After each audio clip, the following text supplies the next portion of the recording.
नमस्कार दोस्तों, स्वागत करता हूं आप सभी का आपके अपने YouTube चैनल प्रतिष्ठा एकेडमी पर। दोस्तों, आज मैं एसएससी जीडी के लिए सामान्य हिंदी लेकर आया हूं। देखो, आप सभी एसएससी जीडी की तैयारी कर रहे हो और आप सभी चाहते हो कि भाई अच्छा स्कोर कर पाओ। देखो, जितना मैं बताऊंगा केवल सिलेक्टेड चीजें ही बता रहा हूं और 100% यहीं से क्वेश्चन पूछा जाएगा और आप अच्छा स्कोर कर लोगे।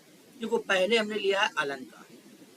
अब अलंकार में अनुप्रास अलंकार, श्लेष अलंकार और रूपक अलंकार पढ़ लेना बेटा, यहीं से क्वेश्चन निकलेगा 100%। ठीक है। समास में अगर हम बात करें तो आपको बहुब्रीहि समास पढ़ना है, द्विगु समास पढ़ना है और तत्पुरुष समास पढ़ना है। ठीक है। तो बहुब्रीहि, द्विगु और तत्पुरुष, इनको अच्छे से दिमाग में बैठा लेना। संधि विच्छेद की अगर हम बात करें तो देखो, अयादि संधि, गुण संधि और दीर्घ संधि। ठीक है। अयादि संधि याद रखना, गुण संधि और दीर्घ संधि को आपको अपने दिमाग में बैठाना है। ठीक है। जिन पर मैं जो जो टॉपिक बता रहा हूं ना, इनको आप अपने दिमाग में अच्छे से बैठा लेना और रट कर जाना। ठीक है।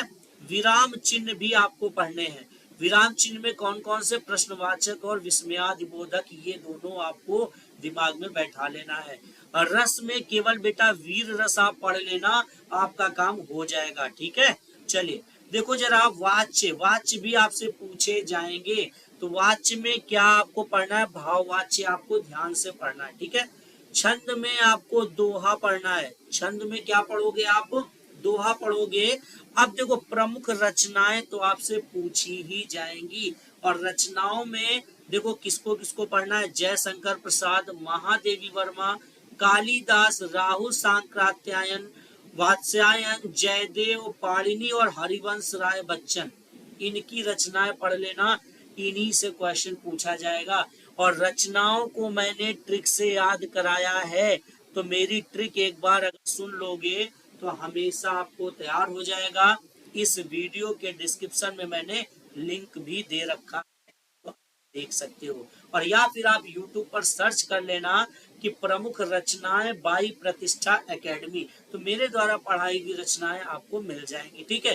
क्या लिखोगे? प्रमुख रचनाएं बाई प्रतिष्ठा एकेडमी। क्लियर? चलिए अब देखिए जरा, उपसर्ग और प्रत्यय भी आपको पढ़ना है। ठीक है। उपसर्ग और प्रत्यय 100% क्वेश्चन निकलेगा ही निकलेगा। वाक्यांश के लिए एक शब्द, ये भी आपसे पूछा जाएगा, तो वाक्यांश के लिए एक शब्द भी आपको पढ़ लेना है। स्त्रीलिंग पुल्लिंग, ये भी आपको पढ़ना है भाई। स्त्रीलिंग और पुल्लिंग भी आपको पढ़ना है। विलोम शब्द भी पूछे जाएंगे, आपको पढ़ना है। पर्यायवाची भी आपको पढ़ना है। मुहावरा भी आपको पढ़ना है। लोकोक्तियां भी आपको पढ़नी है और उच्चारण स्थान भी आपको पढ़ना है। देखो जरा, उच्चारण स्थान, ठीक है, कहाँ से किसका उच्चारण होता है। जैसे दा का उच्चारण कहाँ से होता है, ता का उच्चारण कहाँ से होता है, इस तरह से। ठीक है। वाक्य शुद्ध करना। ठीक है।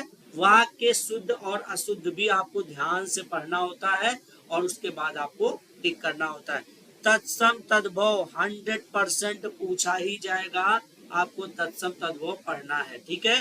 संज्ञा सर्वनाम विशेषण, इन तीन पर भी आपको ध्यान देना है। संज्ञा सर्वनाम विशेषण भी आपको पढ़ना है। तो इतना टॉपिक अगर आप पढ़ लोगे तो यहीं से क्वेश्चन निकलेगा।